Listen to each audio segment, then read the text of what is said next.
doing? Oh, the sun's been out and it's been out for days. It's lovely, and it's just one little thing though. That's why I've just done a quick one on. This is only a quick one. Just be careful with your dogs in the heat in the day. Obviously, I think I've spoke about this before, but you know, common sense really. First thing in the morning, or last thing at night, like we are now. I think it's about 8:30 UK time. So, like I say, it's cooled down now. I think it's only about 13. I think it's been 20 today. So yeah, it's only about 13 now. So yeah, so you know, just keep an eye on your dogs. Signs to look for with a heat stroke: obviously vomiting, diarrhea, nauseous, fainting. You know, can fit as well. Stuff like that. It's not good, and it'll cost a dog its life if you're not clued up and know what to do. Like I say, like I always do, plenty of water when you're walking. You know, and if it gets really stupidly hot and they do start panicking, get in the shade, get some water on them, calm them down, sit with them, you know, comfort them, you know, and obviously get them home as soon as possible. And don't be one of these idiots that leave your your dog in the car. It's all right, he's chasing a bird. Well, he ain't going to catch you though, is he? Right, yeah, so, you know, stay in your car, don't leave your dogs in the cars. Please, please, please don't do it, because I'll tell you something, if I ever see a dog in a car and it's overheating and it's like that, the window's going through, I'll tell you that straight off. I don't care. I always remember one time somebody did that and the police came, because they phoned the police up because somebody had smashed the window in the car, and the police came and says to the people who owned the dog that was in the car, it should be you who we're prosecuting, not the person who's broke the window to save the dog's life. So yeah, don't be scared of anything like that, you know. A dog's life is more important than a stupid car window. Well, it is in my eyes anyway, so, you know, and I'm a dog lover, and I'm sure a lot of you that watch my videos are dog lovers as well. So yeah, and a little trick as well, I've told you this before in one of my previous videos, but I'm just reminding everybody because it is important at this time of year. I always carry a little squeeze of lemon with me, and then that way, if it gets really bad, you can put a little bit in the back of its mouth and it could save a dog's life. Yeah, I picked that up a long time ago and I've never had to do it, touch wood, but I would if I had to. You know, that's why I've got my bag here, and I always carry my bits in with me.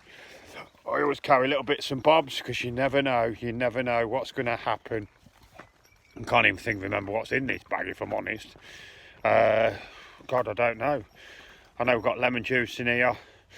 I've got a knife, just in case I ever, you know, you never know. Dog gets tangled up in twine, or because we walk in the fields with dogs, you know, and if you get tangled up in rope or anything like that, you know, it could, just that little thing, save a dog's life.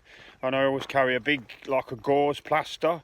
It's like about that big, and obviously if they ever got injured severely, you can put that straight on, and that'll obviously stem a lot of bleeding.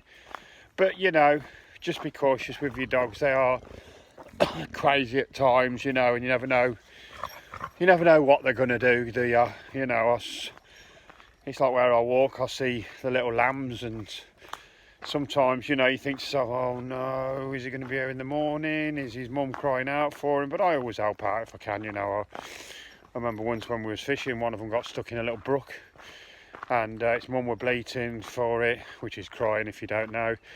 And I said to the lad, I said, come with my son, I said, you make sure the mum don't come near me, because obviously a mum's always protective of the young, whatever animals they are.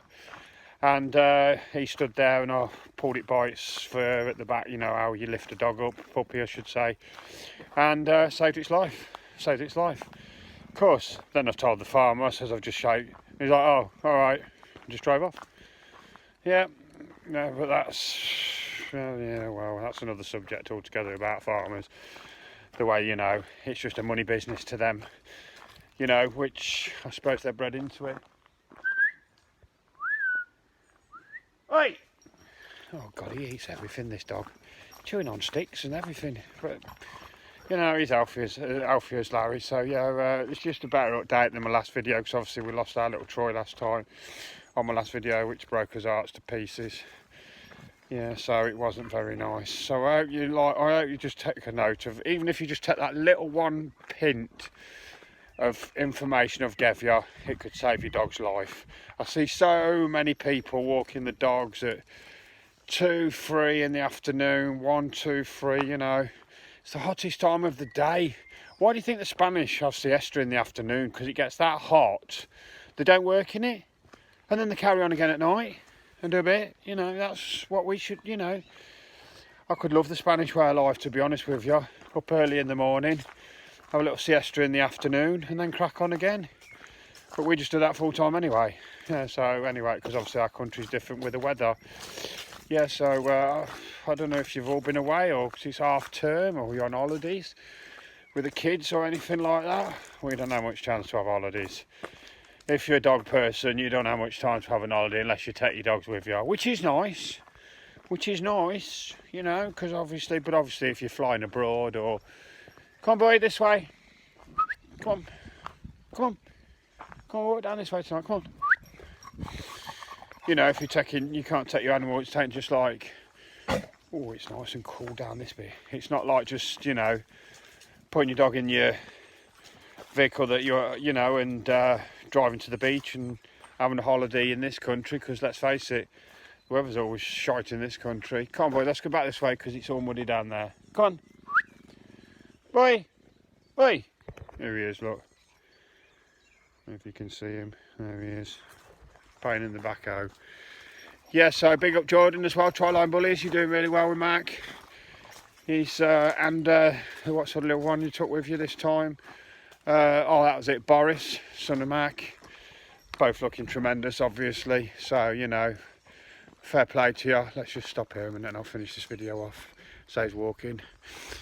Yeah, so good luck for the future, Mac. I think you're going to be a grand champion soon, to be honest with you. Yeah, I think you're going to be grand champ. I think that's on the cards for you. You know, well deserved anyway. You know, it's dog in my eyes is outstanding. But I would say that because I've got your sons as well. So yeah, I'll put it on the end of this video. I've got a new stud thing for the Commander. Had it made the other day. It's really nice. And I've also put a picture of that new picture I've had done as well. It's linked on my Instagram. He does some wicked stuff and very fast turnaround. Like I say, I got a, you know, somebody told me about him, and I used him to do a photo frame for me. It was there within, and bank holiday. It was there on the Tuesday, the day after bank holiday, and it looks great. It's just, you know, they're not big, they're not massive, but it's quality. And it looks really, so I'm just seeing where that sun is. It looks really, really nice, and I will put, like I say, I'll put he's linked up on my Instagram. If you follow me on my Instagram, it's linked up there, and I'm sure he'll be happy to help you. And his prices are not stupid. When he told me a price, I was like, whoa, that's cheap. That's cheap for the quality. Well, I didn't, you know what it's like sometimes, you order something, you think, sounds too good to be true, and it's a bit cheap. There he is, look, soppy. You know, it is too good to be true, but I'll tell you, I was amazed when it came for the price. So I'm already ordering another one. Like I say, and there's a new stud banner up for the Commando as well. So have a look at that and have a look at his bloodlines. That'll be, it's already on my Instagram and my Facebook, but if you want to have I'll put a picture on the end of this video so you can look, and also a picture of the frames that he's done for me. I can't think exactly what the frame. Anyway, it's linked on my Instagram, so just have a look on there, and I will say his work's phenomenal for the price. I say I would expect to pay a lot more for this picture, and it's got lights in it as well, and it's a little battery, you know, like a little battery you have in your key fob for your car. It's like that, and it looks the dog's dingo. It's the dog's dingo. So yeah, remember, I'm going to cut this video now, but remember, please carry water with you. Even if you only think I'm going to take the dog out for 10 minutes. 10 minutes is like 2 hours in a dog's life. So take water with you. All it is a bottle of mineral water for not even £1. If you go to Tesco, carry it in your pocket. Carry it in your pocket, even if you just tip a bit in his mouth, or you can buy them collapsible water jugs, them plastic ones. I think they do them two for £2 in Tesco. Yeah. For the sake of £2, you could save a dog's life. Yeah. Anyway, all, hope you're enjoying the lovely weather. Like I say, we're busy still, fencing, concreting, you name it, we're still doing it. So, take care, everyone, and I'll catch you soon. Bye for now. We are on a wave, take over the place. They ain't doing it like you and I want a holiday, let us fly away. They ain't doing it like you and I. Moving on a we are on a wave, take over the place. They ain't doing it like you and I want a holiday, let us fly away. They ain't doing it like you and I. Moving on, we are on a wave, take over